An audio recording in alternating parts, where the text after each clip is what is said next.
Among the many controversies that She-Hulk Attorney-at-Law had to deal with through its brief run on Disney Plus was the episode that featured Charlie Cox's return as Daredevil. There were many reasons people weren't happy with the way his character was written in his episode. In this video, we're going to talk about one particular scene that rubbed people off the wrong way, and also look at an unfortunate record that the show now holds. First up, let's recap the infamous Daredevil episode of She-Hulk. The episode begins the way many episodes of the show do, with a guy named Eugene Petilio who calls himself Leapfrog, trying to sue the guy who designs his costume. Naturally, he gets representation from the best super lawyer in town, and the pair show up in court to face off against Luke Jacobson, the designer of Jen's own outfits, and another super lawyer, Matt Murdock. After demolishing Jen and her case, Matt buys her a conciliatory drink at the legalese, and all the while Jen tells the audience that she's into this guy. She later finds out that Matt Murdock is none other than the Daredevil of New York, and he's on the hunt for her client. Eugene has turned out to be a real sore loser, and he's taken Luke hostage. As the chemistry sparks between Jen and Matt, the two of them proceed to clean Eugene's clock and save the day. Now, when you've just had an adventure with a fellow superhero you like, and you're pretty sure they're into you as well, how are you not going to invite them over for some boot knocking? That's exactly what happened, as the two went back to Jen's place and got busy together. In what might be the show's most controversial moment, Matt leaves the morning after, doing the classic walk of shame in costume. There's stuff besides Matt in the episode, but that's not what this video is about. Now here's an overview of the kind of negative response this episode got. Charlie Cox's return as Daredevil was highly anticipated throughout the MCU fanbase. There isn't a Marvel-loving soul in the world who didn't fall for his series on Netflix, and Charlie's return cameo in Spider-Man No Way Home was extremely well received. For many people who weren't even interested in a She-Hulk show or didn't mess with its vibe, Matt Murdock being in the trailer was a big reason they tuned in to begin with. Imagine the surprise of those people when they got Matt Murdock, but he was jokey and lighthearted and, gasp, knocking boots. Many viewers were outraged that Matt Murdock, the most depressed superhero in the game,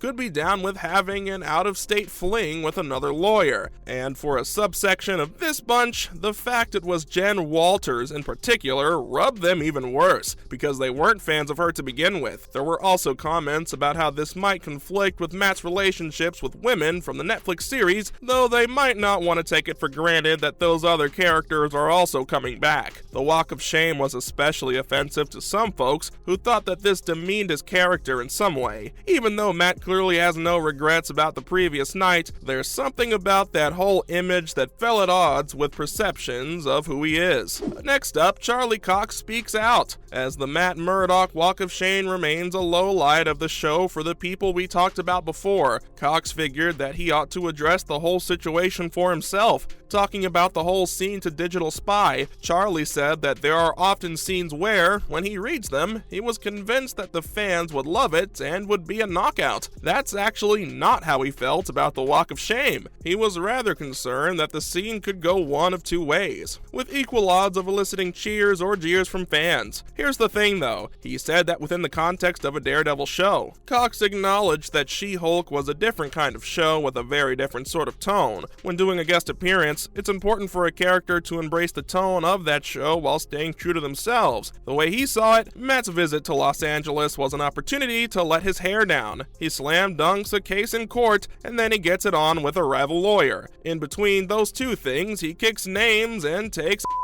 Wait, we got that backward. Or did we? He was also sure to mention that this is how Daredevil is even in the comics when the comics are being less serious, shutting down another argument against the episode. Moving on, unfortunately for Marvel Studios, the backlash didn't stop there. There were many reasons why She-Hulk put off large chunks of the MCU fanbase, even reasons that didn't have to do with Daredevil. This has led the show to set a pretty grim record on Rotten Tomatoes. No, this isn't the lowest rated MCU thing, it isn't even the lowest rated show. We're talking about the sheer difference between its critic score and its audience score. The show actually did extremely well with critics racking up a pretty impressive score of 92%. That puts it in a 6-way tie for 5th highest rated MCU project, and the tie includes Daredevil, funnily enough. However, what's more concerning is that the show was left with a 33% audience approval rating. Not only is that the lowest audience score in the entire franchise, but this 59% gap between the critic score and the audience score is the largest in the franchise as well. When it comes to the rift between the audience and the critics, She-Hulk stands head and shoulders above the second biggest gap, which can be found in the ratings of the Captain Marvel movie. There is a space of 34% between its high critic and lower audience scores, which may surprise you or it may not.